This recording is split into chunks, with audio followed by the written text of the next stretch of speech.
So with mental health imbalances,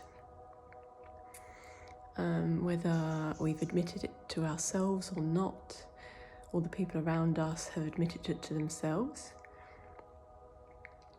we start to identify that logic and solutions that other people might suggest are not always received. Yes, we might be speaking the same language, however, the decoding in the brain, especially if someone is in a state or space of overwhelm, for example, they won't be able to take on additional information or tasks or new ways of thinking straight away. What we try to work towards in this conscious healing journey, where we're supporting each other, i.e. we don't want dependence. We do realise that some people, we might need to come together when somebody's at their lowest point in their life or not, but we don't want to start creating codependencies. We all have the strength to lift ourselves out of the darkness, that's what I believe, with instructions, guidance, support from those around us, community. And so with somebody being in a state of overwhelm, or some might like to claim anxiety. I don't like to sort of claim these titles because it's not me, it's not, and I'm not talking about myself, I'm talking about a few people that I know that are going through things at the minute. So these titles that I used to claim as my own back in the day, as someone's had severe panic attacks and what one calls anxiety, which is not me. Like, I'm Victoria. It's something, it's an energy external, because I do believe the mental health is very much connected to the spiritual space. And a lot of us, HSP, hypersensitive, hyper-empath, Hayoka empath, starseeds, earth angels, whatever the titles we connect with, we seem to be much more sensitive to global shifts and energies and environments around us than other people who will probably have a different set level or different set of skills, different set of sensitivities. My crew, my group, my community, my soul tribe tend to be hypersensitives, feeling things very kind of deeply, and it's not always, and we need to remind ourselves it's not always of us. And so we want to support and help people, but people have to make that choice and the decision themselves to be able to want to change slowly over the days, making one choice a day to, you know, if it's sort of, I mean, gut health connects to the brain, and there is that amazing book about ADHD and schizophrenia and various other things connected to what we put in the gut. And there's a woman who's created a beautiful diet for children suffering, or I mean young adults as well, who are moving through difficulties in the mental space or on the spectrum, and she, with her own children, and she found that what we put in our stomach, what we put in these children's stomach, affects their mental space. Also, I'm finding like the less words, some of these people are mute as well, so, you know, speaking does exert a lot of energy that a lot of us are not really aware of, that if we're silent for a day, we can actually calm the brain and calm the mind, calm the system. If we put on frequencies, we can calm the brain, we can calm the mind, we can calm our system. And it's also energetic, it's spiritual cleansing as well, because you're warding off unwanted lower vibrations and energies around that us sensitives can pick up unknowingly. But when we do the work and we get to a point of self-empowerment and strength and inner courage, we can identify environments that we feel are healthy for us to engage in or not, who we can spend time with or not, how or not, and have boundaries. You know, sometimes when I'm nomading or I'm around people, you know, I've talked before about wearing headphones. Sometimes I'm not able to rise to the day and interact straight away. Some of us have very, very deep dreams and seers, and can be chaotic kind of situations that are not necessarily our own. And so to come out of that, to then go straight into this doing mode, as opposed to just unfolding and unraveling slowly through the day, at least, you know, up until 9 or 10, if we are in the matrix, that we have those kind of jobs and other responsibilities. But ultimately, we have to make the choice one day at a time to nourish ourselves better, to breathe deeper, to go in the garden every rising and put our feet on the ground, because the power of the earth and the Schumann resonance is underrated. We speak when we need to speak, share or seek therapy. I'm not here to tell people what to do, but as long as people are mindful to not create codependent relationships, because you just end up giving your power away continually for somebody else's, I would say maybe their purpose, and they like to help people, but also some people are in this kind of business just for money. So when we make that choice to rise and maybe fast a few hours, fasting also has a spiritual cleansing, protective effect as well. Then we slowly build those habits, those positive habits, the positive movements toward, and it doesn't mean we're not going to have a bad day. We might have a day where someone might binge eat, or someone might have stuff, or white sugar and stuff that they deem as comfort food or whatever, and they need it in the moment. Fine. But what we try to do is to take ourselves out of these unhealthy habits that we have either created ourselves, or trauma has led us into, or society around us has told us that we need, i.e. overconsumption, 3 meals a day, blah, blah, blah, sugar and everything. It's not the one. Especially with sensitive minds, it's not the one. And so I guess I'm sharing because there are many people that I see and hear going through huge life transitions and changes at the minute, and they may not even be connected to thinking this is kind of part of a wider global collective energetic spiritual shift, and that's okay. I'm not here to dictate my belief system onto anybody else, but just visually seeing what's going on.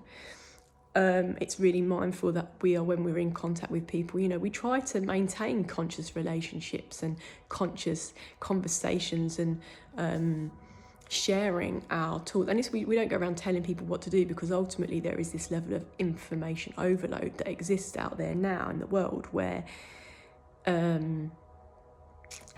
food might not be for everybody. There was a brother I know that he told me the story of a friend of a friend, it's like parcel, but who was really inspired. Excuse me. Right, this is a chaotic environment.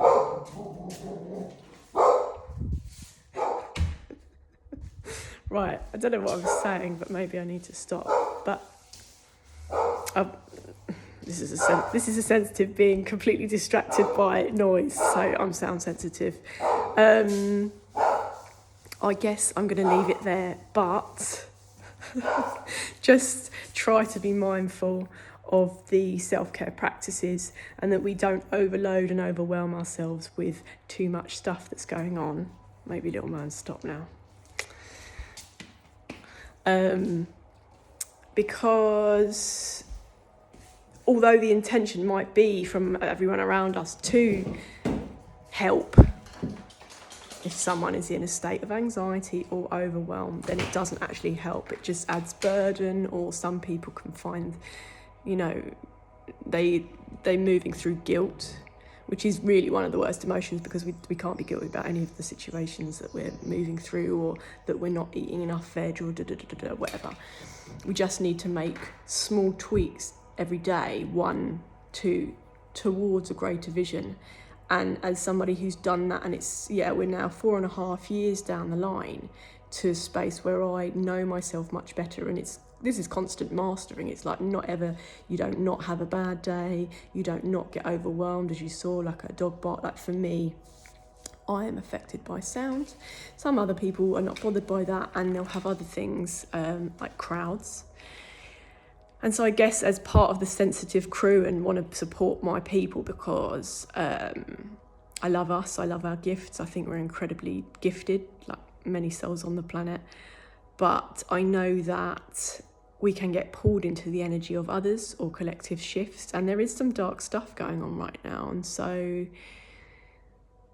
everything in moderation, one little daily step, whether it's 5-minute meditation, and even if after that, you know, you have to go into chaotic situations, at least the efforting, the intention is to rise to the day and make it as good as we can make it for ourselves, for our family, for the community, for the world. It's just the energy that we put out. If we start with a positive intention, that vibration, if we start with a real intention, that is a positive energy that can move from our person, auric field, outwards.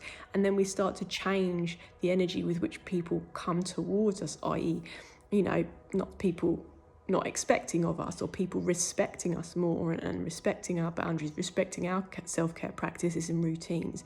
And for me, you know, if I don't want to talk, I'm not going to talk. I'll put my headphones on, and other people respecting that and not taking things personally. So as this sort of interesting energy moves through a lot of us, and big transitions, life transitions, or overwhelm is being felt, please, whether you need to write things down or whether you need to just get some more goodness in the body or fresh air or a little bit of stretching, I think we always need to come back to, like, what is the intention for the day? Like, we're given this life. It's not a coincidence that we're alive right now. So, you know, some people say live fast, die young and whatever, and it's that fuck it attitude, but there's so much. I mean, I'm only 39, and I haven't seen hardly anything, I don't think, really, in the world. I've seen a lot, but I mean, once you expanded into this space of, like, people call it mindfulness, moment by moment present as much as possible in the world we live in. It's just awe-inspiring. It's just like the joy, and I get emotional about it. It's just incredible.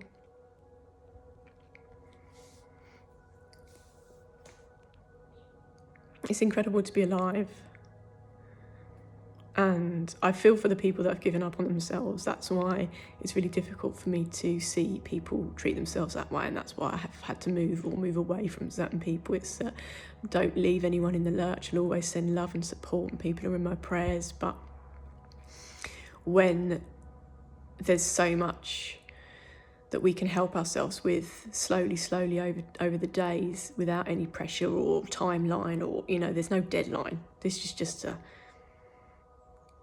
constant evolution until the day we die, the day we move realms. You know, and that's why I have a lot of respect for some of the elders that I know, you know, 80, 90, still going strong. They've just not given up on themselves. They've not given up to addiction. They've not given up on life, on living, on wanting to experience this journey, whatever it is, whatever time is, because I don't seek to understand that anymore, because the timelines and the reality hopping and time travel and, you know, little snippets of, like, deja vu with Denzel Washington, that kind of stuff, when that is felt in our existence, then you stop judging stuff.